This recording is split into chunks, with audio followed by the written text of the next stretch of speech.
Toujours en forme. Bonjour à tous, bienvenue sur ce troisième événement de cette troisième semaine des États généraux de la restauration. On va attendre quelques secondes, le temps que tout le monde se connecte. Il y a parfois des temps de latence entre le live et ce que vous voyez sur votre écran. En attendant, je vais vous présenter rapidement l'outil Livestorm pour ceux qui ne connaissent pas. Donc, vous avez bien évidemment votre écran où vous allez suivre la présentation. Vous avez l'outil de chat sur le côté. Bonjour Alexandra. Vous avez l'outil de chat sur le côté sur lequel vous pouvez mettre vos commentaires et vos questions. Vous avez aussi un outil questions si vous voulez que vos questions ressortent par rapport aux commentaires du chat.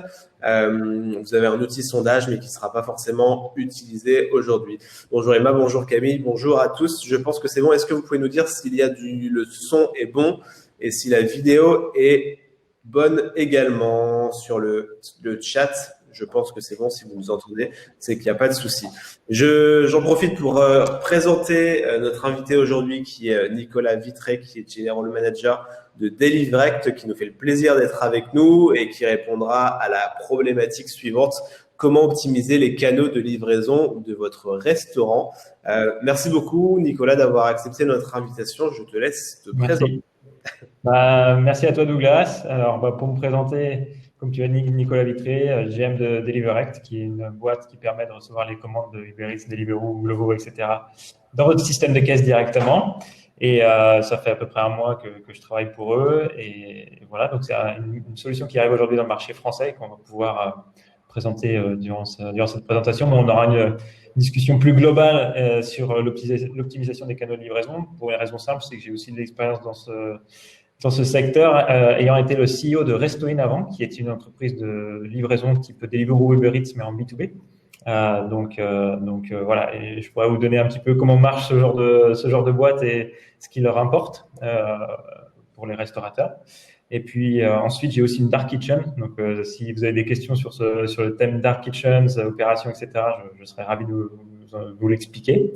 Et enfin, derrière, j'ai aussi une expérience en tant que mathématicien. C'est mon background, on va dire, de l'école. Donc, on va pouvoir aussi parler un petit peu des algorithmes à très haut niveau, mais des algorithmes qu'utilisent les différentes marketplaces Deliveroo, Uber Eats, c'est ce qui importe pour eux.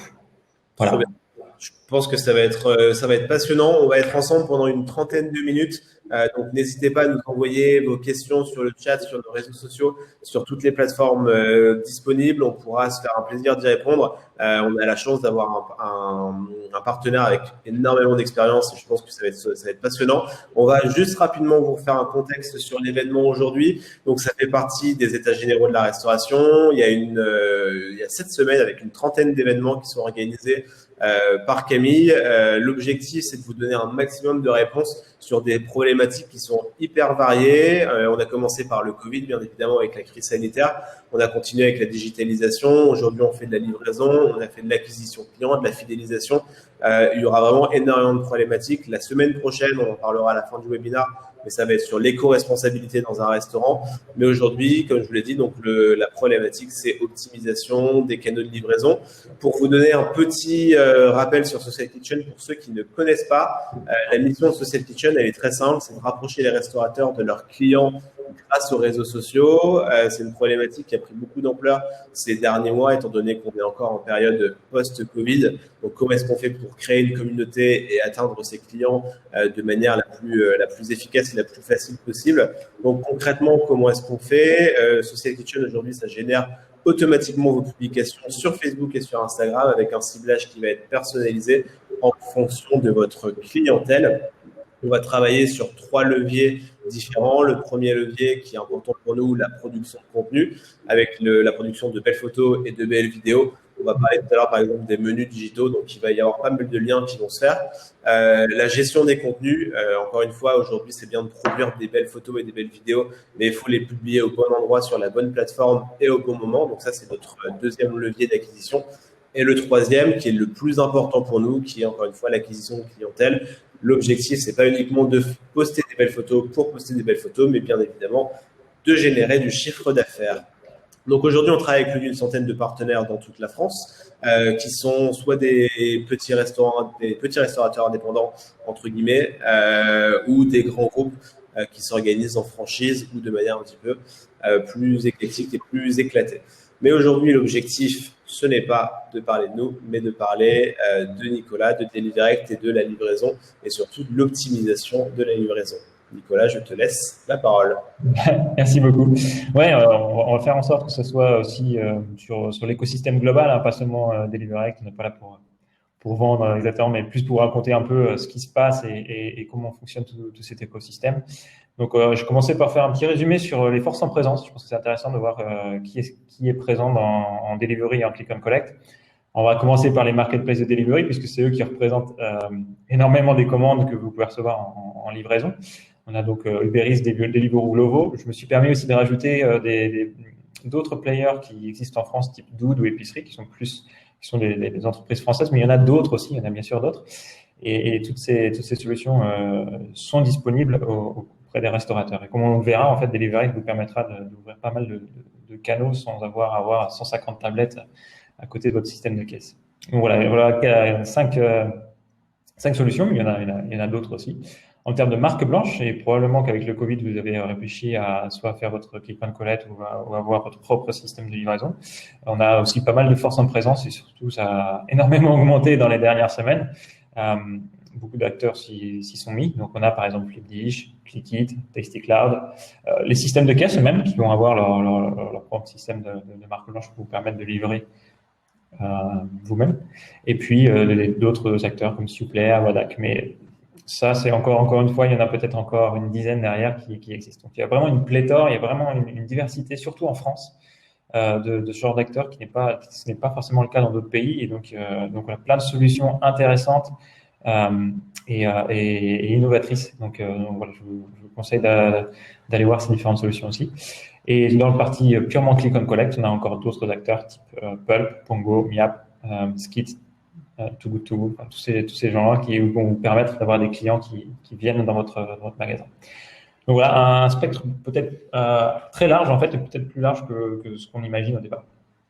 Voilà pour le tour sur l'écosystème. Si on peut aller sur la slide d'après. Et je voulais juste aussi expliquer un petit peu le contexte actuel. Aujourd'hui, il faut même imaginer qu'avec ce qui s'est passé avec le Covid, on a une explosion des demandes d'inscription aussi côté marketplace, c'est-à-dire chez Deliveroo, Glovo, Uber Eats, Just Eat, mais aussi d'ailleurs les acteurs de Click and Collect. Il y a énormément de demandes de restaurateurs pour s'y inscrire et logiquement pour générer du revenu via un nouveau canal plutôt que celui de la salle.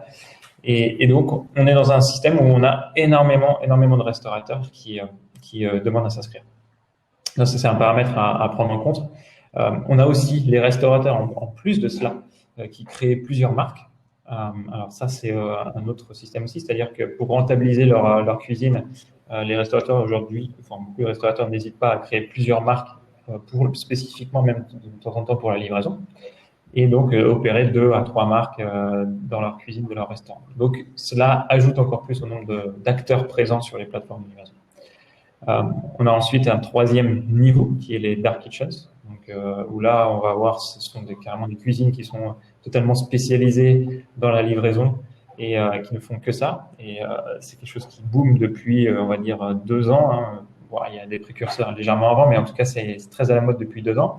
Et donc ces acteurs-là, eux aussi, ont peut-être une seule cuisine, mais vont avoir 3, 4, 5, 10, 15, même jusqu'à 25 marques. J'ai eu un exemple hier d'un client en Italie qui avait 25 marques dans sa cuisine. Donc voilà, ça donne un peu une idée de l'étendue et de l'augmentation de l'offre. Donc ça, c'est quelque chose qui est important à savoir. Juste pour rappel de la définition des dark kitchen, parce qu'il y a encore des gens qui ne sont pas forcément au fait de ça. C'est donc une cuisine, d'ailleurs je te laisserai compléter si tu veux, mais c'est une cuisine, un restaurant qui n'accueille pas de clients, mais qui travaille exclusivement avec des plateformes de livraison comme Uber Eats, Deliveroo ou Glovo. Nous aussi, on en accompagne quelques-uns. Donc, effectivement, ils ont une cuisine qui est centrale.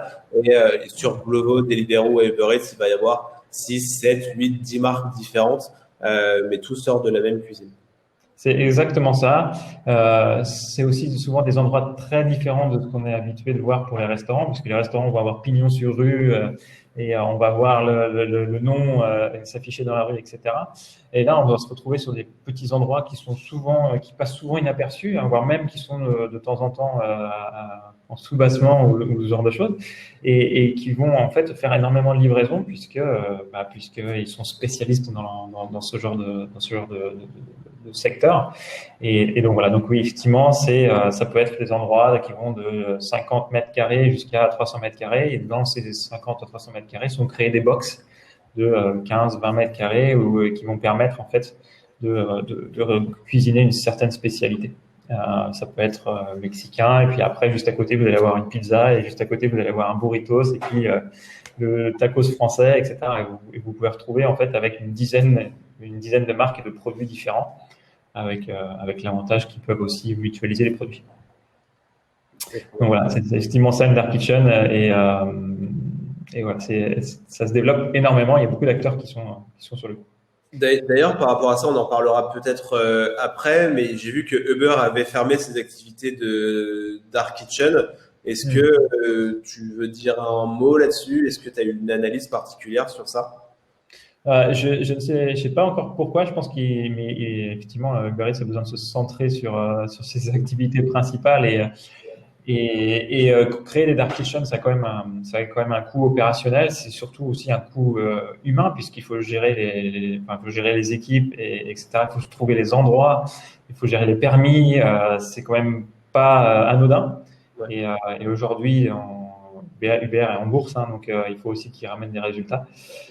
Et probablement qu'il y a eu une décision stratégique qui a été faite pour de se concentrer sur la place de marché, et de ne pas essayer d'envahir, de faire des dark kitchens partout dans le monde. Parce que quand Uber lance quelque chose, c'est généralement pour le faire partout, donc probablement qu'ils ont décidé de ne pas le faire partout.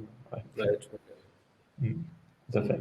Donc oui, un choix stratégique, qui n'est pas le cas de Deliveroo Editions, qui continue pour l'instant, et Glovo aussi a ses propres dark kitchens. Donc à voir dans les prochains mois ce qui va se passer, mais c'est quelque chose qui bouge constamment, hein. C'est vrai que c'est un monde en perpétuel mouvement, et tous les 6 mois, on a des nouveaux updates, des nouvelles mises à jour, pardon. Voilà, donc c'est vrai que c'est encore des acteurs en plus, qui d'ailleurs ne sont pas seulement dans la restauration, mais aussi dans le supermarché. Ça arrive aussi, hein.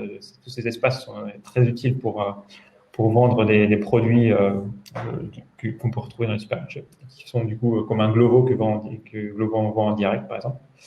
Et donc voilà. Maintenant, une fois qu'on a su cela, on voit qu'on est dans un marché en forte croissance. La livraison, c'est quelque chose qui est prévu de faire plus de 10% pour les 5 prochaines années. C'est-à-dire que tous les ans, on va augmenter au moins de 10%. Donc, c'est une énorme croissance si on compare par rapport à il y a 3 ans. Mais il faut aussi être conscient qu'il y a beaucoup plus de fournisseurs, beaucoup plus de restaurateurs, beaucoup plus de marques présentes sur ces différentes places de marché, et donc une concurrence accrue. Et c'est là où ça va être très important de savoir comment se positionner, choisir son partenaire de livraison, certes, mais aussi surtout l'optimiser au maximum. Et ça, c'est important. Ce qui va être, je crois, bientôt dans la prochaine slide. Et d'ailleurs, pour faire cela, je voulais vous donner un petit peu l'envers du décor et ce que ça pouvait représenter pour une place de marché. Qu'est-ce qui leur importait en fait?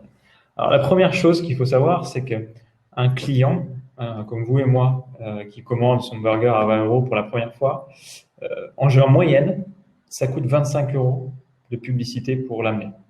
Donc c'est pas 5, c'est pas 10, c'est 25 €. Donc c'est assez énorme. Et ça, c'est quelque chose qui va être très important dans leur méthode de réflexion. Parce qu'avoir un tel coût veut dire qu'ils se doivent d'avoir des clients qui reviennent fréquemment et pour une longue période. Et pour qu'un client revienne fréquemment et pour une longue période, il faut qu'il y ait une expérience impeccable. Si à la première commande ou à la deuxième commande, vous avez un problème, la personne probablement ou ne fera plus de livraison ou ira chez un compétiteur. Et ça veut dire que vous devez dépenser 25 € de publicité qui au final ne vous rapporte rien. Et donc, il est très important pour les places de marché d'avoir d'une part des marques connues, mais avoir aussi des marques dont on sait qu'ils vont fonctionner correctement avec la livraison. C'est pour ça juste après, et dans cette slide, je marque un peu les quatre grands critères qu'ils utilisent pour prioriser certains restaurants ou pas. Et donc, on va aller un petit peu expliquer ça. Le tout premier, c'est l'attractivité. Alors, ça, c'est quelque chose qui est, quelquefois, on ne peut pas y faire grand-chose, mais quand vous êtes McDonald's, forcément, vous allez faire cliquer énormément de gens et vous allez convertir énormément de gens. Et donc, logiquement, ils vont mettre ces restaurants en premier.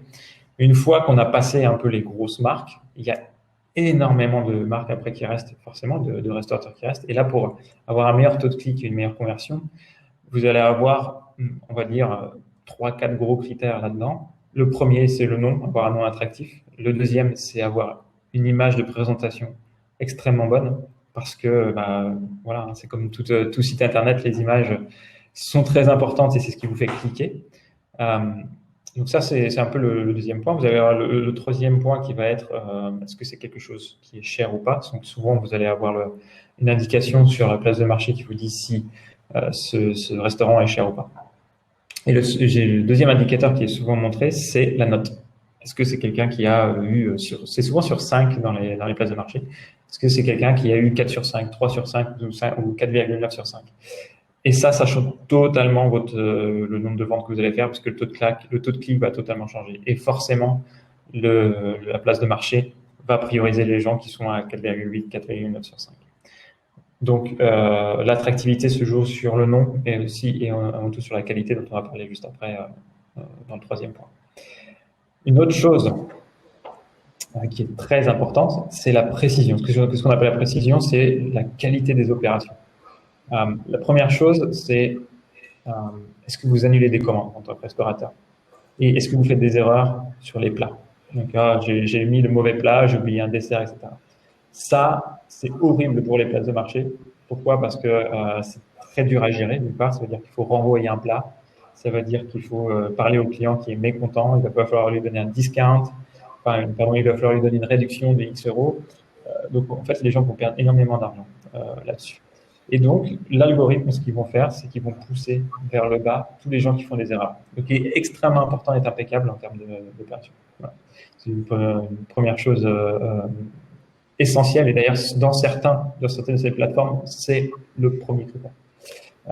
Donc, assurez-vous c'est comme en salle. Il n'y a pas le droit à l'erreur sur n'importe quelle commande. Il n'y a pas le droit à l'erreur. Il faut que ça soit impeccable. Et malheureusement, de temps en temps, la livraison est vue comme un deuxième canal et on fait un peu moins attention. Alors, c'est important. Très, très important. Une question par rapport à l'attractivité. Étant donné qu'il y a des grosses marques qui sont sur ces places de marché, comment est-ce qu'on fait pour se différencier justement par rapport à un McDo ou à un Burger King et gagner en attractivité si on n'a pas forcément la puissance marketing de ces grands groupes? Ouais, c'est une excellente question. Et quand on est anonyme, alors il y a deux choses à faire. On peut lancer des offres. Le grand classique, commencer avec des offres punchy qui fait que vous allez arriver dans les premières positions. Mais vous allez avoir avant tout et surtout la qualité. Alors, pourquoi? Parce que par exemple, si vous prenez Deliveroo, vous avez plusieurs manières de filtrer. Vous avez une manière il va vous suggérer naturellement certains restaurants, mais vous allez pouvoir aussi filtrer par note ou par distance. Par distance, il n'y a pas grand-chose à faire, hein, bien sûr, mais sur la note, là, c'est une aubaine incroyable. Donc, quand vous commencez et que vous êtes un restaurateur, vous devez tout faire pour être à 4,5 sur 5, 4,8 sur 5, à être le meilleur possible. Quitte à rogner sur votre marge au départ pour offrir un cadeau, pour faites ce que vous pouvez, mais chouchoutez vos 100 premiers clients. Et comme vous chouchouteriez vos premiers clients qui sont en salle, quoi. Ils doivent avoir la meilleure expérience. Vous pouvez leur laisser un petit mot écrit, enfin, peu importe. Mais ça, c'est très important pour de suite être dans les meilleures notes. Parce que qu'est-ce qui va se passer? C'est un effet boule de neige. Une fois que vous avez des très bonnes notes dès le départ, vous allez être ranké, vous allez être dans les premières positions rapidement. Et comme vous allez être dans les premières positions, vous allez cliquer de plus en plus. Et donc, et si vous gardez la même qualité, vous allez arriver en fait à avoir un volume important avec des très bonnes notes. Et là, vous allez devenir quelqu'un que les gens osent cliquer alors qu'ils ne vous connaissent pas. Et à l'inverse, si le lancement, entre guillemets, est raté et que dès le début, on a des 1, 2 étoiles, 3 étoiles, on restera dans le fond du panier et ce sera très compliqué de remonter. Exactement, exactement. Surtout dans les plateformes où il y a énorme, il y a il y a presque trop de choix, Ouais, c'est rédhibitoire. Donc, c'est jamais rédhibitoire, mais c'est extrêmement compliqué une fois qu'on est en page 10. C'est comme Google, hein, une fois qu'on est en page 10, passer de la page 10 à la page 9, à la page 8, bon, c'est bien, mais ça change pas grand-chose. franchement, pas Donc, grand-chose. l'objectif doit être d'être dans la page, la première page, etc. Et si vous regardez les apps de Deliveroo, de Glovo, Uber Eats, il y a quand même relativement peu d'espace. Ouais. Donc, je vous dis pas que vous allez être au-dessus de McDonald's etc., ou KFC, etc. Mais si déjà vous pouvez avoir une très bonne note et dans votre catégorie, vous êtes au top, Mm. vous allez vous faire une place. Est-ce qu'il y a des petites techniques ou des cas concrets ou des avantages qu'on peut donner pour augmenter la note, justement? Oui, alors augmenter la note, bien sûr. Il y a une des choses qui est importante, c'est peut-être bête à dire, mais c'est adapter son menu. Moi, je vais toujours donner cet exemple. J'ai un ami qui a une pizzeria à Barcelone et qui a une très très bonne pizza et des très très bons desserts. Mais sauf qu'il avait un tiramisu, d'accord? Et un tiramisu, quand vous le mettez en livraison, ça bouge et vous l'arrivez, c'est complètement détruit. Enfin, c'est possible parce que le livreur peut bouger. Et en fait, du coup, c'était un produit qui avait de très mauvaises notes par rapport alors que tous ces pizzas étaient bonnes. Mais du coup, l'expérience était un petit peu entachée. Et qu'est-ce qu'il a fait? Eh ben, il a changé son produit pour que si vous retournez le tiramisu, il ne bouge pas. Ouais, Et ça reste la même saveur. Mais du coup, on a un produit qui est adapté à la livraison. Il en a fait un canal qu'il considère comme important et donc il l'adapte. ouais, Et du coup, ce produit est passé à avoir d'excellentes notes et est revenu sur les meilleures notes qu'il avait. d'accord. Donc, il faut, le plus gros conseil, c'est de le considérer comme un vrai canal de vente. Vous voyez peut-être pas les clients, mais au final, recevoir un tiramisu à l'envers, c'est pas terrible. Ouais, Donc ça, c'est le premier point. C'est vraiment véritablement penser à l'expérience. Vous pourrez, par exemple, vous recevez le sac ou votre sac, grappez-le pour que les choses bougent moins. Ce genre de choses, ce sont des détails super importants. Il faut y penser et les gens le verront. Et alors après, la cerise sur le gâteau, c'est effectivement d'y mettre une petite touche personnelle. Vous avez certaines grandes marques qui rajoutaient un tout petit cadeau pendant les 3 premiers mois. Mais voilà, voilà, c'est la petite touche qui fait ouais, qu'il y a quelque chose qui se passe, quoi. Donc voilà. Euh, Considérez-le comme une ouverture de restaurant. ouais. Voilà. C'est un peu les conseils qu'on peut avoir. Euh, Donc sur la précision, je voulais expliquer. Sur la qualité, même chose, hein, ce qu'on vient d'en parler, il faut hyper essentiel d'avoir de très bonnes notes. Réitérer jusqu'à avoir les bons plats. N'hésitez pas à avoir moins de plats, mais tous de bonne qualité, plutôt que de se dire ah il faut que je donne de la variété. Non, non, il y a déjà tellement de choix qu'il vaut mieux avoir que des produits bons pour s'assurer que les gens soient contents. C'est plus important d'être très bon que d'être très diversifié. Euh, voilà sur ce point-là. Ensuite, sur la rapidité. Alors, je l'ai mis en point 4, mais ça devrait peut-être mettre un petit peu plus haut parce que, par exemple, sur Uber Eats et sur beaucoup d'entre eux, vous allez avoir aussi quel est le plus rapide. C'est un peu la distance ou la rapidité. Alors, l'algorithme, en fait, c'est souvent sur la rapidité plutôt que la distance. Donc, même si vous avez deux restaurants qui sont à 300 mètres, le plus rapide sera montré avant l'autre, hein. Gagner une place dans le ranking, c'est important. Donc, être capable de livrer rapidement, c'est une bonne chose. Et alors, là où aussi c'est assez important pour les plateformes de livraison, c'est de ne pas faire trop attendre le livreur. Donc, ce genre de choses, euh, c'est relié. C'est-à-dire que vous livrez rapidement, enfin, vous préparez rapidement, pardon, et vous n'allez pas faire attendre le livreur, et ça va être tout bénéfice. Donc, voilà. Donc, Et en fait, vas-y, pardon, vas-y, excuse-moi. vas-y. Donc, ça veut dire que les restaurants qui sont plus en mode restauration rapide auront potentiellement un avantage sur des restaurants où la préparation sera plus longue. Ouais, c'est-à-dire que ce qui se passe, encore une fois, c'est par catégorie. Donc, c'est sûr que bon, restauration rapide vont naturellement, au global, truster les premières Ouais. places, d'une part du fait qu'ils sont très connus et d'autre part pour leur rapidité. Mhm. Mais encore une fois que vous arrivez sur des catégories, on va prendre sushi par exemple, ou poké ou quelque chose qui met un petit peu plus de temps à se préparer. Et là, c'est important d'être dans les premiers. Si vous avez 10-15 minutes d'écart, ça va jouer. Ça va jouer. Si vous êtes un petit peu plus lent que les autres, ça veut dire deux choses. Ça veut dire aussi que vous faites passer les livraisons après votre salle et ça va se ressentir. Ouais. Et donc voilà. Donc c'est important d'arriver à avoir des bons temps. Maintenant, c'est tout à fait logique quand vous êtes en pleine bourre et que vous avez votre salle qui est pleine. C'est sûr que vous allez être plus lent, mais c'est ponctuel. C'est ponctuel et le reste du temps, du lundi au jeudi, si vous arrivez à faire vraiment des bons temps de livraison, vous récupérez cela. Donc voilà. Il faut performer quand la cuisine est calme. Il faut aller vite. Voilà. Très clair. Après, j'ai juste rajouté une petite phrase. Votre lancement est clé, pour les raisons qu'on a dit. C'est que en général, les algorithmes font que si vous commencez très bien, ils vont vous pousser. Si vous commencez mal, ils vont vous pousser vers le bas. Donc, le départ est très, très important. Voilà, c'était juste une évidence, mais voilà, pour le préciser. Peut-être, le casse-tête opérationnel. Alors, là, on rentre un peu dans le vif du sujet, je pense, de l'expérience de beaucoup de restaurateurs qui est d'avoir plusieurs plateformes de livraison, type Uber Eats, Deliveroo, Glovo, et qui représentent un casse-tête opérationnel. C'est pour tout le monde, c'est un peu comme la NASA, on a la caisse, puis après 3 tablettes, puis après 3 imprimantes. C'est vite complexe. Et puis, il faut gérer tout ce genre de choses. Donc, on peut se demander si ça vaut le coup, et surtout sur la 3e tablette, est-ce que ça vaut le coup, etc. Donc, d'une part, ça vous augmente le chiffre d'affaires, c'est ce que je mets dans les plus, et ça vous permet de rentabiliser un peu plus vos coûts fixes. Très bien. D'autre part, par contre, on parle de commandes qui ont moins de marge, en général, et une complexité opérationnelle accrue, puisque vous allez devoir valider la commande, vous allez devoir la retaper éventuellement dans la caisse.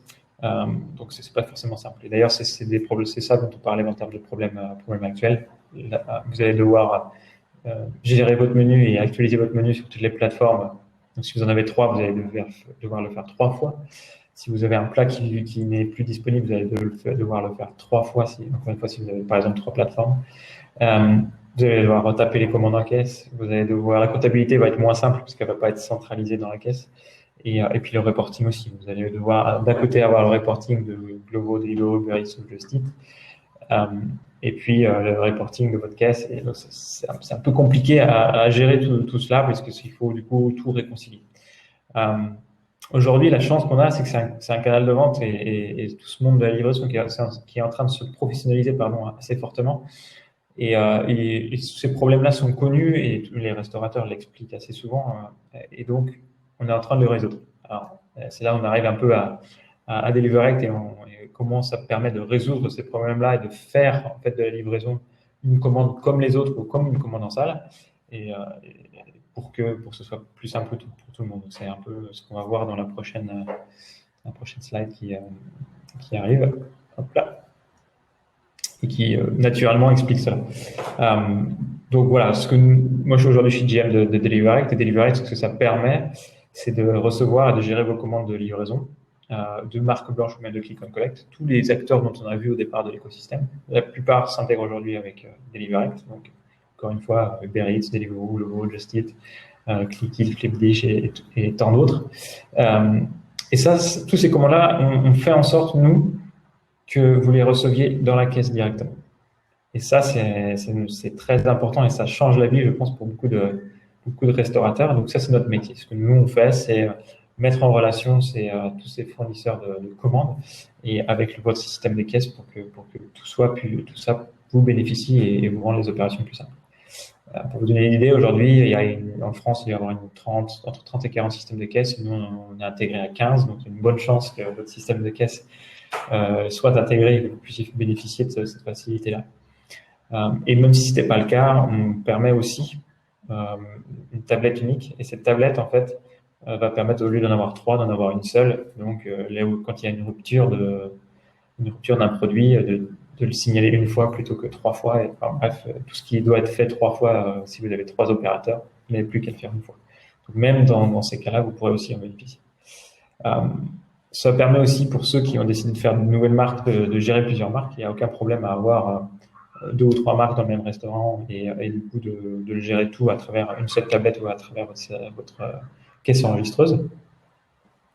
Et enfin, le point que j'aime beaucoup, c'est soyez au cœur de l'innovation. On est aussi là pour voir comment évolue le marché et s'il y a des nouvelles solutions qui arrivent, pouvoir vous les proposer aux restaurateurs. Donc cette solution que DeliverAct permet aussi d'être sûr d'avoir les meilleurs outils, les derniers outils à disposition et de les utiliser. Pour rendre les choses un peu plus concrètes, on a laissé un petit nom, mais qui n'est pas un petit nom, mais plutôt un très grand nom, qui est Big Mama, qui est un de nos clients, en France comme en Angleterre. Alors, Big Mama, on le connaît tous pour les queues qu'il y a incroyables devant chez eux, avec plus de 100 personnes qui attendent dans chacun de leurs points. Mais ils ont aussi été touchés par le Covid à un certain moment. Et donc, c'est quelque chose qu'ils ont dû développer, c'est-à-dire le click and collect et la livraison. Mais Big Mama étant Big Mama, ils ne font pas les choses de manière sans y réfléchir à l'avance. Et ce qu'ils voulaient absolument, c'est que ces commandes arrivent dans la caisse. Et aujourd'hui, DeliverAct est intégré avec leur caisse qui s'appelle Kintu. Et donc, ça leur a permis d'une part de lancer Click and Collect. Si vous allez aujourd'hui sur le site internet de Big Mama, vous pouvez commander vos pizzas et aller les chercher. Ça, pour ceux qui habitent à Paris, profitez-en. C'est une très très bonne solution et ça évite les queues aussi. Et d'autre part aussi, donc ils travaillent avec Uber Eats désormais donc pour la livraison et ça a permis de recevoir les commandes Uber Eats pour eux directement dans leur caisse. Et ça, c'est quand même une sacrée différence. Et ça leur permet de ne pas dévier, de ne pas défocuser leurs équipes sur ce qui est important, c'est-à-dire la qualité des pizzas et la qualité de la cuisine qui est faite. Voilà, aujourd'hui, une commande de livraison, une commande de click and collect, c'est comme une commande en salle. C'est la même chose pour eux, c'est géré de la même manière par les chefs de salle et par les restaurateurs. Évidemment, il faut quand même mettre dans une boîte quand c'est un click and collect, mais c'est la seule différence. Et donc, c'est quelque chose qui devient une norme, qui devient une obligation, entre guillemets, de fournir ce service-là. Et je crois qu'on peut tous relier à l'utilité de ce service-là, surtout quand on a énormément de travail en salle. Donc voilà, c'est un peu notre travail, c'est de réaliser ces connexions et de faire en sorte qu'une commande de livraison soit la même qu'une commande en salle. Voilà pour la partie DeliverAct. Alors, je voulais vous faire un petit focus sur la marque blanche parce que ça a été un gros thème de la partie Covid et des 3 derniers mois. Et donc, je me suis permis d'un peu de vous expliquer ce qui s'était passé là-dedans. C'était un secteur qui existait, mais qui n'était pas forcément en lumière jusqu'ici, qui du coup, pour le coup, là, est devenu essentiel, surtout pour le service à emporter, le click and collect. Et donc, ce qui s'est passé, c'est qu'il y a une multitude de solutions de prise de commande qui est arrivée. Comme je vous l'ai listé, il n'y en a pas juste 2 ou 3 en France, il y en a une dizaine, voire une quinzaine. Donc, vous avez vraiment le choix de prendre la meilleure solution, la plus adaptée. Chacun a ses avantages et ses petites spécificités. Et donc, voilà. Et surtout, c'est un secteur, surtout en France, qui s'améliore énormément. C'est-à-dire tout le monde est poussé vers le haut, il y a beaucoup d'intégrations intéressantes. Maintenant, les gens peuvent payer avec leur ticket resto, etc. Des choses qui véritablement peuvent augmenter votre chiffre d'affaires. Et donc, c'est vraiment très intéressant de voir comment ça se développe. En plus de cela, on a aujourd'hui des solutions de livraison qui sont présentes partout en France. C'est-à-dire qu'on a plusieurs boîtes de livraison, dont je pense que la plus connue, c'est Stuart, qui permettent de livrer par vous-même vos clients. Et ça, aujourd'hui, avant, il y en avait peut-être dans 10-15 villes de France. Aujourd'hui, c'est plus du tout le cas. Il y en a sur une centaine de villes en France et certainement plus dans le futur. Donc voilà. Ce qui est important de savoir, c'est que c'est en train de se démocratiser aussi et que c'est quelque chose qui peut être disponible si vous souhaitez investir du temps dans votre propre service de livraison ou à emporter. Et puis, un peu plus dans le futur, on va avoir les réseaux sociaux qui vont de plus en plus vous aider à vendre via le réseau social, puisque à eux, ça leur bénéficie forcément, à Facebook, Instagram, etc. Et ils arriveront certainement à ce genre de solution dans le futur, mais Douglas en parlera bien mieux que moi. Mais c'est quelque chose qui certainement arrivera dans le futur. Moi, le seul conseil que je peux vous dire, c'est n'y a pas de raison de pas le faire. Et aujourd'hui, de capitaliser maintenant sur créer une communauté, c'est mieux que de le faire dans 5 ans. Et il vaut mieux le faire maintenant que quand ça sera trop dur. Donc faites-le maintenant et assurez-vous d'avoir une communauté vivante qui sera toujours capitalisée à un jour ou l'autre. Et ce que je dis souvent, c'est dans le réseau social, il y a social. Donc, ne faites pas une pub, faites pas de la pub comme sur Google, mais mettez votre âme dedans, mettez de la communication, des sourires et tout ce que vous pouvez, et faites quelque chose d'humain parce que c'est la seule manière de fonctionner sur Instagram ou Facebook. On a justement fait un webinaire sur la communication, mais nous, on le voit de plus en plus avec nos clients. Ce qui fonctionne le mieux en termes de contenu, on l'a déjà répété, on répète quasiment tous les jours, c'est effectivement quand il y a de l'humain, quand on voit qu'il y a des équipes derrière, même si on parle de dark kitchen, de gens qui n'attirent pas de clients, de digitalisation, un restaurant, ça reste quand même un endroit de vie, une histoire, une aventure. Donc, ce qui intéresse plus les clients, et nous, on le voit sur les taux d'engagement, sur la plupart des contenus qu'on va sortir. Aujourd'hui, on sort plus de 500 publications par semaine pour l'ensemble de nos clients. On se rend compte que ce qui fonctionne le mieux, c'est quand il y a un visage, c'est quand on voit le chef, c'est quand on voit l'équipe, c'est les posts où il y a des portraits, des histoires, des expériences, et pas uniquement une photo de pizza ou une photo de food porn, entre guillemets, mais tout ce qui se passe derrière est vraiment l'aventure que ça représente d'ouvrir un restaurant, parce qu'on sait que c'est une aventure et que c'est pas facile. Enfin, je pense que tu pourras en parler aussi, mais c'est ça vraiment qui intéresse les gens, et nous on le voit de plus en plus. Exactement, je peux être que d'accord. C'est mettre son âme dans la communication, c'est essentiel.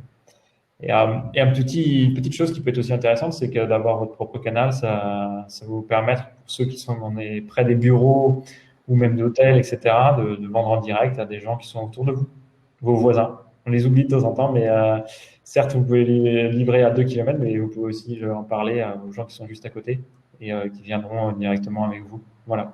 Donc, c'est aussi un point qui peut être utile. On avait une question d'Alexandra qui était sûrement par rapport au slide d'avant. Est-ce que je paye les commissions de toutes les plateformes ou juste de Deliverect? Oui, nous, notre service, vous payez par mois une solution. C'est juste pour effectivement recevoir les commandes dans votre système de caisse, mais ça n'empêche pas que Deliveroo, Uber Eats ou Just Eat couvriront leur même commission comme ils le font actuellement. Nous, on est vraiment un service qui vous permet juste de faciliter vos opérations. Enfin, juste, c'est un petit mot, qui vous permet de faciliter vos opérations et de recevoir vos commandes dans la caisse, de faire votre comptabilité beaucoup plus rapidement à la fin de mois, de regarder le reporting et de sauver du temps humain dans votre cuisine. Et on avait une autre question aussi par rapport aux différentes plateformes. Est-ce qu'il est mieux d'inscrire un restaurant sur une seule plateforme ou sur toutes les plateformes en même temps? J'ai un peu un devoir de neutralité parce que je travaille avec eux. Il y a plusieurs possibilités, mais en tout cas, ce qui paraîtrait avoir moins de sens désormais, c'est de travailler qu'avec 2, par exemple. Parce qu'avant, il y a beaucoup qui travaillaient qu'avec 2 plateformes, tout simplement parce qu'ils ne voulaient pas avoir plus de tablettes ou d'imprimantes. Aujourd'hui, autant soit travailler avec un parce qu'il vous donne des conditions extrêmement bonnes, et tant mieux pour vous. Mais vous allez louper du volume des autres. Donc voilà, généralement c'est un vrai choix à faire.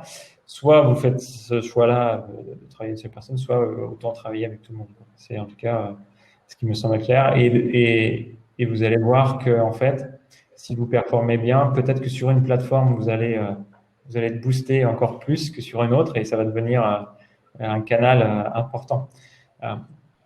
Certes, les acteurs peuvent être plus ou moins gros, mais être premier d'un petit acteur, ça peut être aussi très intéressant.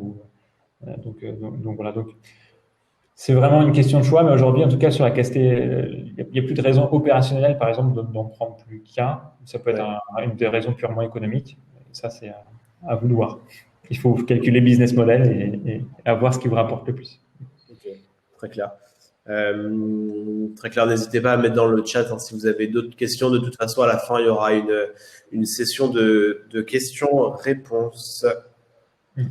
On avait aussi, nous, une question qui est tombée sur Instagram. Est-ce que, concernant la livraison, il y a des types de restaurants sur lesquels il ne faut pas aller. Par exemple, nous, on a beaucoup de questions par rapport au restaurant gastronomique. On a des clients qui l'ont fait, on a le faire pendant le confinement. On a parlé tout à l'heure de l'adaptation de la carte. Effectivement, quand on est à un restaurant gastronomique, se mettre sur Deliveroo, sur Uber ou sur Glovo, est-ce que c'est une recommandation qui peut être faite? Est-ce qu'il faut adapter la carte? Est-ce que c'est possible? Toi, c'est quoi ton avis sur la question? Bah oui, alors c'est une excellente question. J'adore cette question. En fait, comme Restoin, l'entreprise pour laquelle je travaillais précédemment, était une plateforme de livraison premium. Donc, avec des restaurants premium et souvent gastronomiques. Et donc, avec a priori des plats qui n'étaient pas forcément faits pour la livraison au départ. Mais or, ça marchait plutôt bien et même plutôt très bien parce que, en fait, vous allez avoir relativement peu de concurrents parce que tout le monde se dit, bon, je ne vais pas y aller. Donc, en fait, c'est assez contre-intuitif, mais si vous avez des produits qui sont assez spécifiques, vous allez avoir du coup une offre très niche. Et donc, ce que je vous conseillerais, c'est effectivement d'y aller, en sachant, en n'attendant pas des monts et merveilles, mais en faisant vos marges correctement. Adapter le produit, faites une carte plus courte. Vraiment enlever ce dont vous savez que ça va trop bouger quand ça va être avec un livreur. Faites-le consciemment. Choisissez les plats qui seront utiles et allez-y. Et parce que vous allez avoir quasiment peu de personnes. Et le jour où quelqu'un sur Google ou sur Google, par exemple, hein, mais je dis pas sur Deliveroo Uber, mais sur Google, je sais pas moi, mais choucroute Paris, livraison, et il va pas y avoir beaucoup de réponses, quoi. Et vous allez peut-être être la seule personne, mais du coup, peut-être, certes, il y a peu de demandes, mais du coup, vous allez être la seule personne à fournir cela. Donc voilà, si vous avez un marché niche, allez-y, mais ouais, réduisez votre carte pour faire les produits phares et faites-le bien. Donc, on est obligé, quand on est, obligé entre guillemets, quand on est gastronomique, d'adapter sa carte par rapport à l'audience et à la plateforme qu'on va aller chercher. Nous, on l'a vu par exemple sur un restaurant gastronomique dans le 17e arrondissement qui travaille avec nous, qui a, au lieu de faire une carte où il y avait une dizaine de plats, il n'y en avait plus que 5 et ça a très bien marché. Et étant donné qu'il était dans un quartier, dans le quartier des Batignolles, dans le 17e arrondissement de Paris, où il y avait beaucoup de bureaux, il y a quand même une clientèle qui est aisée. Aujourd'hui, quand on est dans le 17e à Paris et qu'on va sur Deliveroo ou sur Uber, il y a quand même beaucoup McDo, KFC, enfin toutes les grosses marques qu'on connaît de fast-food. Et aujourd'hui, c'est quasiment le seul à proposer. Donc effectivement, il a moins de volume que les grosses marques, mais il convertit beaucoup mieux. Voilà, il faut bien comprendre qu'il y a deux marchés. Il y a un énorme marché qui est la commodité, qui est manger au jour le jour. Mais il y a aussi le marché entre guillemets, de l'événement, dans le sens où vous allez inviter des amis chez vous et vous allez vouloir faire quelque chose d'un peu spécial, ou du coup vous allez faire une livraison, etc. Ça, c'est souvent des tickets beaucoup plus gros d'ailleurs. Hein. C'est pas, on parle plus de 15-20 euros, mais souvent de 40, 50, 60, 70, 80 euros, 100 euros.